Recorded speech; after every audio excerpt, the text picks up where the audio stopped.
नमस्कार दोस्तों, मैं आपका अभिनव सूरी अपने YouTube चैनल नव कंसेप्ट यूपी बोर्ड पर आ चुका हूँ क्लास 12 के लिए लेकर के मैथ का एक चैप्टर दोस्तों, मैट्रिक्स जिसको हिंदी में बोलते हैं अवयव। ये चैप्टर नंबर है आप लोगों का 2। ये चैप्टर नंबर है 2 नहीं दोस्तों 3 है, ठीक है। ये चैप्टर नंबर 3 है। मैथ का बहुत ही मोस्ट इम्पॉर्टेंट चैप्टर है। ये मैथ का बहुत ही मोस्ट इम्पॉर्टेंट चैप्टर है जो बोर्ड के पेपर में पूछा जाता है दोस्तों। चलिए इसको स्टार्ट करते हैं बहुत ही समझते हुए एकदम बेसिक इंट्रोडक्शन से। चलिए स्टार्ट करते हैं। परिभाषा क्या है? अवयव दोस्तों, जिसको इंग्लिश में बोलते हैं मैट्रिक्स, इसको समझने के लिए सबसे पहले इसकी परिभाषा की आवश्यकता होगी। ये परिभाषा है, यह संख्याओं या फलनों का एक आयताकार क्रम विन्यास है। मतलब आयत में रख करके उसको क्रम से लिखने को ही एक अवयव को दर्शा सकते हैं। अवयव को कैपिटल लेटर से दिखाते हैं, जैसे ए, ये अवयव है, इसको माने हैं अवयव, तो ये कैपिटल लेटर से लिखे हैं। इसका अर्थ क्या है? इसके अर्थ हम बड़े कोष्ठक के अंदर लिखते हैं। किस में लिखते हैं दोस्तों? बड़े कोष्ठक के अंदर। इसके अंदर संख्या रहती है जो पंक्ति और स्तंभ में बटा रहता है। पंक्ति समांतर होती हैं और स्तंभ ऊर्ध्वाधर होता है। पंक्ति समांतर होती हैं और स्तंभ ऊर्ध्वाधर। जैसे ये कोई अवयव ए है, इसमें पहली पंक्ति ये है, दूसरी पंक्ति ये है, तीसरी पंक्ति ये है, परंतु पहला स्तंभ ये है, दूसरा स्तंभ ये है, तो इसको अवयव का परिभाषा दिया गया है, इसको अवयव का उदाहरण दिया गया है। चलिए देखते हैं। अगला पॉइंट है अवयव की कोटि। जैसे कि हमने आपको अभी बताया, जो अवयव होता है स्तंभ और पंक्ति में बटा होता है, तो अवयव की जो कोटि होती है, पंक्तियों को ही यम कहते हैं, वह स्तंभों को ही यन कहते हैं। तो यम गुणे यन को अवयव की कोटि कहते हैं। यम गुणे यन को अवयव की कोटि ऑर्डर कहते हैं। जो यम पंक्तियों व यन स्तंभों वाले किसी अवयव को यम गुणे यन कोटि का अवयव कहते हैं। अर्थात अवयव, किसी भी अवयव का कोटि यम गुणे यन होता है। माना कोई 2 गुणे 3 कोटि का अवयव है। माना कोई 2 गुणे 3 कोटि का अवयव है। 2 आया मतलब पहले पंक्ति का होगा, 3 आया मतलब स्तंभ का होगा। 3 स्तंभ 1 2 3, 2 पंक्ति मतलब 1 2, ठीक है, समझ में आ गया। अब इनको रखते किस क्रम विन्यास में है? इसको ऊपर से नीचे पहले एक एक गिनती सभी में लिखते हैं। एक एक गिनती, एक क्रम से 1, फिर 2, फिर इधर से 1 2, इधर से 1 2, इतना समझ में आया। उसके बाद क्या करते हैं आप? समानांतर गिनती गिनते हैं। यहीं से 1 2 3, जहाँ तक संख्या रहेगा, फिर यहाँ से 1 2 3। इसी प्रकार अवयव की कोटि हम लोग बनाते हैं दोस्तों।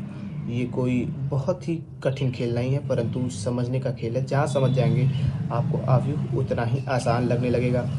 दूसरा है, लेकिन परंतु इसमें समझेंगे में ए आई जे बराबर 11 करने पर, अगर ए 11 का मान ए आई जे कर दिया जाए, अगर ए 11 का मान ए आई जे कर दिया जाए, तो आई बराबर 1 और जे बराबर 1 होगा। इसका काम आपको कुछ समय बाद इसी चैप्टर में आने वाला है, जो मैं पढ़ाने जा रहा हूँ। ठीक है दोस्तों, अगला है दोस्तों जो मैंने आपको पीछे पढ़ा है, बस उसी पर आधारित प्रश्न है। एक ऐसे 3 गुणे 2, किसका? 3 गुणे 2 अवयव की रचना करना है, जिसके अवयव ए आई जे, जिसके अवयव ये होने चाहिए। जिसके अवयव क्या होने चाहिए? ये होने चाहिए। अब अवयव का अर्थ क्या हो गया? यहाँ से अवयव का अर्थ ये हो गया दोस्तों, ए आई जे मतलब जिसके अंदर के जितने भी अवयव होंगे, ए आई जे बराबर 1/2, फिर आई माइनस 3 जे के बराबर होना चाहिए। अब जैसे समझाते हैं, किसी 3 गुणे 2 अवयव सामान्यतः कैसे होगा? ए अवयव है, इसको ए 11 ए 12 ए 21 ए 22 ए 31 ए 32 में हम लोग बांट सकते हैं। ये 3 गुणे 2 का अवयव हो गया। अब जो इसके प्रत्येक अवयव हैं, यहाँ पे उसको मान रखने पर इसका मान रखाएगा। जैसे अब ए अवयव के प्रत्येक अवयव का मान, ए अवयव के प्रत्येक अवयव का मान उपयुक्त के अनुसार ज्ञात करने पर ए आई जे बराबर 1/2 आई माइनस 3 जे से, ठीक है। अब 11 आई बराबर 1 जे बराबर 1, इस प्रकार हो जाएगा। तो यहीं पे भी आई का मान रखेंगे, जे का मान रखेंगे। 1/2 1 माइनस 3 गुणे 1, मतलब ए 11 का मान 1 आ गया। आप लोग को नहीं समझ में आ रहा हो, आप लोग स्क्रीनशॉट ले सकते हैं। ऊपर से नहीं समझ में आ रहा हो तो कमेंट भी कर सकते हैं दोस्तों। फिर ए 12 का मान 5/2, ए 21 का मान 1/2, ए 22 का मान 2, ए 31 का मान 0, ए 32 का मान 3/2। अतः जब सभी का मान प्राप्त हो गया तो उसको अवयव के रूप में हम लोग लिख सकते हैं। लिखेंगे अवयव ए बराबर कोष्ठक में 1/2 0, फिर 5/2 0 2, फिर 3/2। ये हमारा अवयव प्राप्त हो गया। कितना आसान था, केवल आप लोग को कंसेप्ट समझना है, बेसिक कंसेप्ट समझना है। आशा है समझ में आ गया होगा। आगे चलते हैं दोस्तों। अवयवों के प्रकार, जो मैट्रिक्स होते हैं दोस्तों, कितने प्रकार के होते हैं? प्रमुख प्रकार से 7 प्रकार के यहाँ पे अवयवों को बांटा गया, जो निम्न प्रकार है। पहला है स्तंभावयव, कॉलम मैट्रिक्स। जब किसी अवयव में कोई अवयव रहेगा, उसमें केवल एक स्तंभ हो, उसमें क्या हो? केवल एक स्तंभ हो। हमें पंक्तियां से मतलब नहीं है दोस्तों, उसमें केवल एक स्तंभ होना चाहिए, उसे स्तंभ अवयव कहते हैं। इसकी कोटि m गुणे 1 होती है। क्यों? क्योंकि आप लोगों को पता है n का मान 1 हो जाएगा। n स्तंभ को दर्शाया जाता है। जब स्तंभ 1 ही होगा तो वहाँ पे 1 लिख दिया गया है। अब पंक्ति से में मतलब नहीं है, इसीलिए m गुणे 1 इसकी कोटि होती है। दूसरा है पंक्ति अवयव, इसको इंग्लिश में बोलते हैं row matrix.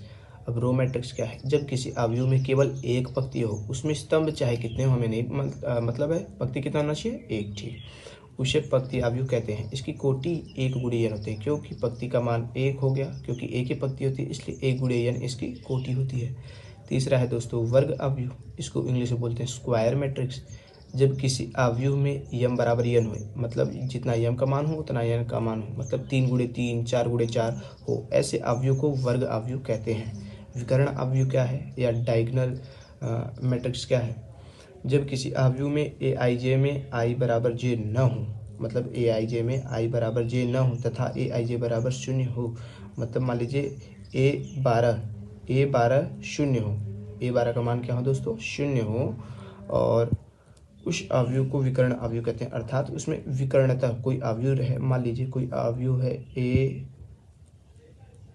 a1 a2 a3 b1 b2 b3 c1 c2 c3 ऐसे कोई अवयव है तो विकर्णता मतलब इस प्रकार के ऐसे अवयव हों, केवल इसी में मान हो और सभी जितने हों उनका मान क्या हो? 0 हो, और सभी जो है उनका मान 0 हो। ठीक है, जैसे मान लीजिए a12 ये है, a12 क्या है? ये। जैसे हमने यहाँ लिया कि i बराबर j न हो तो i बराबर 1 j बराबर 2 लिया तो a12 हो गया। यहाँ पे क्या हो गया? a12 यहाँ पे आएगा, आप लोग को पता है दोस्तों।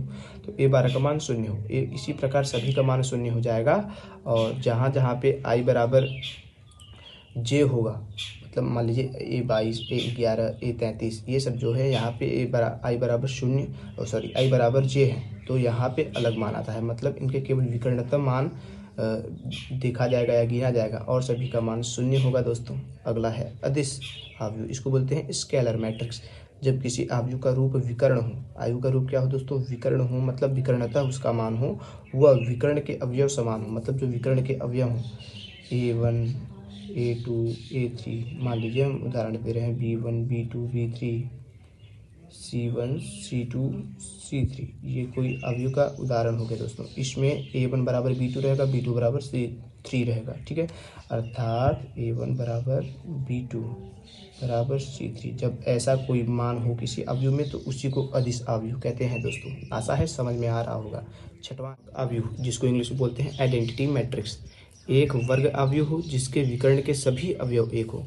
एक विकर्ण अवयव होना चाहिए उसके, मान लीजिए a1 b1 c1 a2 b2 c2 a3 b3 c3 ऐसे कोई अवयव है दोस्तों। अब जो a1 b1 c1 sorry a1 b2 c3 जो है इनका मान 1 होना चाहिए, मतलब a1 बराबर b1 b2 बराबर c3 बराबर 1, इन तीनों का मान किसके बराबर होना चाहिए? 1। ऐसे अवयव को तत्समक अवयव कहेंगे और सभी का मान क्या होगा दोस्तों? 0 होगा। जैसे यहाँ पे परिभाषा है, एक वर्ग अवयव होगा जिसके विकर्ण के सभी अवयव 1 होंगे तथा शेष अवयव 0 हों, उसे तत्समक अवयव कहते हैं। इसे I से रिप्रेजेंट करते हैं, आइडेंटिटी मैट्रिक्स। ठीक है, सातवां है शून्य अवयव, जिसको बोलते हैं जीरो मैट्रिक्स। जब किसी अवयव के सभी अवयव शून्य हों, सभी के मतलब सभी अवयव शून्य हों तो उसे ही शून्य अवयव कहते हैं। आशा है दोस्तों आपको अवयवों के प्रकार समझ में आए होंगे। और थोड़ा सा एक अगला पॉइंट है अवयवों की समानता। अवयवों की समानता किसे कहते हैं ये आपको बताएंगे। दो अवयव हैं, ए मान लीजिए ए को रिप्रेजेंट किया है aij से और बी को रिप्रेजेंट किया है bij से, अगर समान कहलाते हैं जब दोनों की कोटियाँ समान हो। दोनों कोटि क्या हो? समान हो। m1 बराबर m2 तथा n1 बराबर n2 हो, तब के लिए क्या बोल रहा है? m1 बराबर m2 हो और n1 बराबर n2 हो, तब के लिए aij बराबर bij हो। तब ये दो नियम दिया है, क्या क्या? m1 बराबर m2 हो, n1 बराबर n2 हो, तब aij और bij भी बराबर हो, तब क्या होगा? वह अवयव जो होगा समान होगा। मान लीजिए कोई अवयव a है और ये कोई अवयव b है, ये a11 है, यहाँ पे भी a11 है, समान है। a12 है, यहाँ पे भी a12 है, समान है। a21 है, a21 है, बराबर है।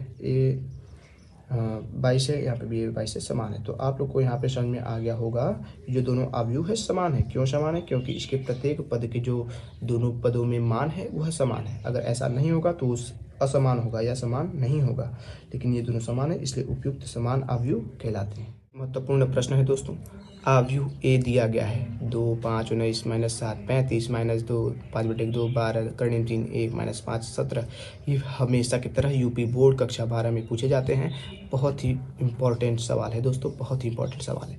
इसमें क्या क्या ज्ञात करना है? 3 चीज़, अवयव की कोटि ज्ञात करनी है, अवयवों की संख्या ज्ञात करनी है, और ये जो अवयव दिए गए इनको ज्ञात करना है। कैसे ज्ञात करेंगे? अवयव की कोटि आपको पता है यम गुणे n से प्रदर्शित करते हैं। इसमें कितने स्तंभ है, कितनी पंक्तियाँ आप लोग गिन सकते हैं? 1, 2, 3 पंक्तियाँ हैं, 1, 2, 3, 4 स्तंभ हैं। तो आप लोग को पता होगा दोस्तों यम गुणे n मतलब 3 गुणे 4 कोटि होगी। इसमें 3 पंक्तियाँ हैं, 4 स्तंभ हैं, अतः इसकी कोटि 3 गुणे 4 है। अतः इसकी कोटि 3 गुणे 4 है। ठीक है, अवयवों की संख्या 3 गुणे 4। अब जितने अवयव हैं उसको तो हम लोग गिन भी सकते हैं, अपने से गिन भी सकते हैं, अर्थात या तो गुणा करके भी इसका मान निकाल सकते हैं। तो 3 गुणे 4 कोटि है, अर्थात 12 अवयव है। इसमें भी दोस्तों कितने अवयव हैं दोस्तों? 12 अवयव। इस पूरे अवयव में 12 अवयव हैं। तीसरा और अंतिम सबसे महत्वपूर्ण सवाल, अवयव A13 का मान पूछा है, A21 का मान, A33, A24, A23। अगर दोस्तों ऐसा मान पूछे तो किसी भी मान को ज्ञात करने के लिए सर्वप्रथम हमें अवयव ए को कोटि रूप में रिप्रेजेंट करना होता है। किस रूप में? कोटि रूप में उसके रिप्रेजेंट करिए। A11, A21, A31। अब कैसे? जैसे मैंने आपको बताया था, एक सभी को A लिख लीजिए जितना मान हो, उसके बाद 1, 2, 3, 1, 2, 3, 1, 2, 3, 1, 2, 3 सभी उतारिए। फिर इधर से एक बार ऐसे ऐसे गिनना है सभी में, फिर एक बार ऐसे ऐसे सभी में। पहले हमने 1, 2, 3, 1, 2, 3, 1, 2, 3, 1, 2, 3 कर लिया। उसके बाद इसमें गिनते 1, 2, 3, 4, 1, 2, 3, 4, 1, 2, 3, 4। ये आपका कोटि रूप में प्रेजेंट हो गया। अब इससे तुलना करेंगे जो हमें मान पूछा गया है। किसका पूछा? A13 का मान यहाँ पे दोस्तों देखते हैं क्या है। A13 मतलब A13 19। चलिए A13 19 का मान हमें पता चल गया। अब पूछ रहा है A21 का मान। A21 कहाँ है? A21 है यहाँ पे, मतलब इधर। A21 का मान दोस्तों क्या है? 35 है। चलिए हमको पता चल गया। उसके बाद पूछ रहा है A33 इधर कहाँ है? A33 है इधर। अब A33 का मान यहाँ पे क्या है दोस्तों? -5। -5 हमें मिल गया। उसके बाद दोस्तों क्या पूछ रहा है? A24 का मान कहाँ है? A24 है दोस्तों हमारा यहाँ पे, मतलब यहाँ पे। A24 का मान आ गया 12। चलिए A23 का मान पूछ रहा है दोस्तों अंतिम। A23 कहाँ है? A23 है यहाँ पे। अब A23 है यहाँ पे, तो इसको यहाँ पे देखेंगे, समानता करेंगे, तुलना करेंगे। तो तुलना करने पे हमें मिल गया 5/2। तो यहाँ पे दोस्तों हमने 2 महत्वपूर्ण प्रश्न हल किए हैं और अवयव के बारे में अधिक से अधिक जानकारी ली है। और संभव हुआ तो इसका दूसरा पार्ट भी रिलीज किया जाएगा और आप लोग को अधिक से अधिक जानकारी अवयव या मैट्रिक्स के बारे में दी जाएगी दोस्तों। अगर वीडियो पसंद आया हो तो लाइक करें, सब्सक्राइब करें, कमेंट जरूर से जरूर करें, और वीडियो अपने दोस्तों के पास जरूर से जरूर शेयर करें कि उनको भी अधिक से अधिक जानकारी मिल सके। और जो भी टॉपिक्स न समझ में आया हो या आया हो उसके लिए आप लोग कमेंट कर सकते हैं। और इसको वीडियो को इतनी देर तक देखने के लिए बहुत बहुत दिल से धन्यवाद। आशा है अगली वीडियो भी आप लोग देखेंगे और चैनल के सभी वीडियो को विजिट करेंगे। धन्यवाद।